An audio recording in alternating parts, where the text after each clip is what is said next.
Salut à tous, bienvenue sur cette nouvelle vidéo. J'ai envie de vous parler d'un sujet qui me passionne également. Parce que dans la vie, moi je suis passionné d'informatique et je suis développeur. Alors, le développeur, c'est souvent quelqu'un qui est assimilé à cette tête-là ou à cette tête-là. Aujourd'hui, j'ai envie de vous parler d'où vient ma passion et surtout qu'est-ce qu'on fait avec celle-ci. Alors, je pense que tout commence dans les années 1998 à 2000. J'ai ma grande sœur qui était au lycée et mes parents lui achètent un ordinateur qui était un Windows 95 à l'époque. Windows 95, une petite image là, voilà. Sur Windows 95, avec mes sœurs, on fait surtout du traitement de texte. Moi, je me souviens, je mettais mes codes de PlayStation sur un document, comme ça, moi, j'avais plus besoin d'aller sur Internet, parce qu'il y avait Internet, hein, déjà, on pouvait aller dans les espaces publics où il y avait accès à des ordinateurs. Et j'avais un copain, un voisin à moi, qui avait un modem, donc on pouvait aller sur jeuxvideo.com récupérer les codes pour les jeux, et du coup je copiais tout sur un papier et je mettais tout sur un document Word que je pourrais retrouver du coup sur mon Windows 95. Ça a commencé de là, et puis derrière je me suis vraiment intéressé aux jeux sur l'ordinateur. Bon, avec Windows 95 les jeux ça ressemblait à ça. Et je peux vous garantir qu'avec mes sœurs on a passé pas mal de temps sur ce jeu qu'on connaît tous, c'est-à-dire Hadibou. Alors pour les plus nostalgiques d'entre vous, vous devez vous souvenir de cette image là, de cet écran. C'est là où on pouvait justement choisir les oreilles, les têtes, les yeux, les cheveux, etc. Créer son personnage en fait. Hein. Donc là on valide et là on va appeler Ayrton. Et voilà, on est arrivé sur cette carte là. Alors là c'est beaucoup de souvenirs. J'ai passé des heures et des heures sur ce jeu.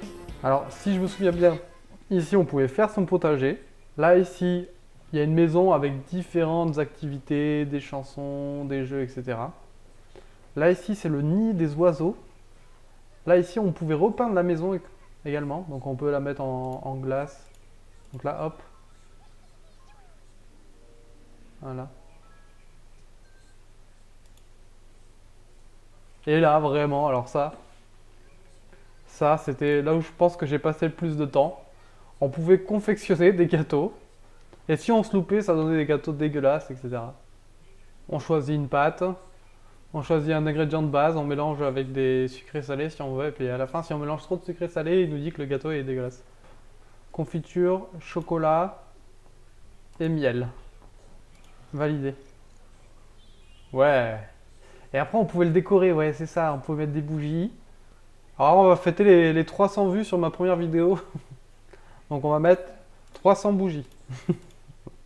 Non, on va mettre 3, c'est bien 3. Hop, et un petit comme ça. Hop, il emballe. Et là, c'est le petit chien qui va venir manger. Pour dire hein, la résolution d'écran de l'époque. Avant, on avait ça en plein écran. Hein. C'était pas dans des fenêtres comme ça, c'était en plein écran. Trop bien ça. Le mec, il s'extasie devant un jeu qu'il a joué il y a... Putain, c'est sorti en quelle année ça? Alors là où j'ai commencé à m'intéresser à l'informatique, c'est quand on a commencé à rencontrer des problèmes avec l'ordinateur. Alors vu que j'étais un des membres de la famille qui passait le plus de temps dessus, bah, dès qu'il y avait un problème, c'était de ma faute. Hashtag, dis-moi en commentaire si c'était la même chose pour toi.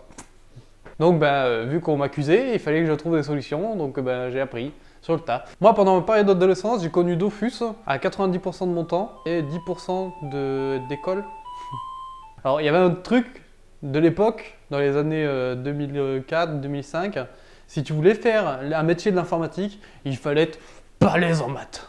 Il fallait être vraiment très fort en maths, visiblement. On me disait, ouais, si t'es pas bon en maths, tu pourras jamais faire de l'informatique. Aujourd'hui, bon, j'ai peut-être des facilités en mathématiques, mais je suis pas vraiment une flèche non plus, hein, et ça m'empêche pas de faire du développement. Vous savez pourquoi? Parce que dans les ordinateurs, il y a des calculatrices. Voilà. Donc aujourd'hui, je vis de ce métier. Mais ça n'a pas toujours été le cas, parce qu'il m'a fallu des années avant de pouvoir vivre de ce métier. Parce que je sors d'aucune école, parce que je n'ai pas fait de formation, etc. J'ai tout appris sur le tas, hashtag autodidacte. Et du coup, forcément, ça implique que bah, il m'a fallu du temps pour arriver à vivre de ce métier. Mais également, pour pouvoir vivre de ce métier, j'ai été obligé d'entreprendre. J'ai pas pu rejoindre de société de développement ou une agence de web, etc. J'étais obligé d'entreprendre moi.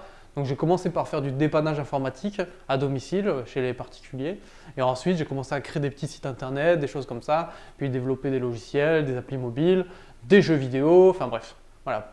Ça c'est le parcours que j'ai dû mettre en place pour pouvoir arriver là où j'en suis aujourd'hui. Dans mon temps libre, je fais des jeux vidéo parce que j'aime bien ça. J'utilise pas mal de logiciels, RPG Maker, Unity 3D, j'ai fait des jeux sous Game Maker également. Je vous mets les liens pour les acheter dans la description. Alors quand on a commencé à faire des jeux, on a fait pas mal de prototypes. Là je vous mets une vidéo, ça c'est un jeu qui s'appelait Stanley Aventure. C'est un de nos premiers jeux qu'on a vraiment bossé dessus. On a mis pas mal de choses en place, on avait bossé avec mon beau-frère qui s'appelle Tson. Également on a travaillé sur des applis mobiles. Là vous avez Old Space, c'est un jeu de conquête spatiale, vaisseau spatial à la Space Invader.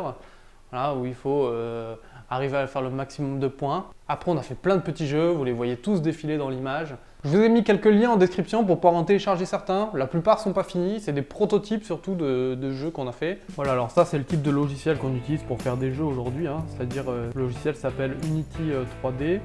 Donc aujourd'hui les outils permettent de faire ce type de choses là. Ça nécessite très peu de développement au final. Et vous pouvez faire le jeu que vous voulez. Si vous voulez placer un arbre, eh bien, vous prenez un arbre. Hop, et vous le placez où vous voulez.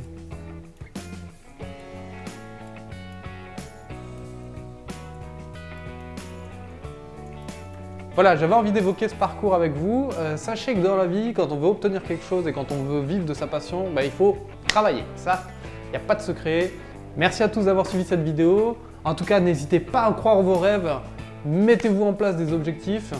Faites des erreurs, cassez-vous les dents. Et puis derrière, vous verrez, à un moment donné, ça marchera pour vous. C'était mon expérience en tant que développeur. On se retrouve pour une prochaine vidéo. Je vous dis à bientôt. Salut!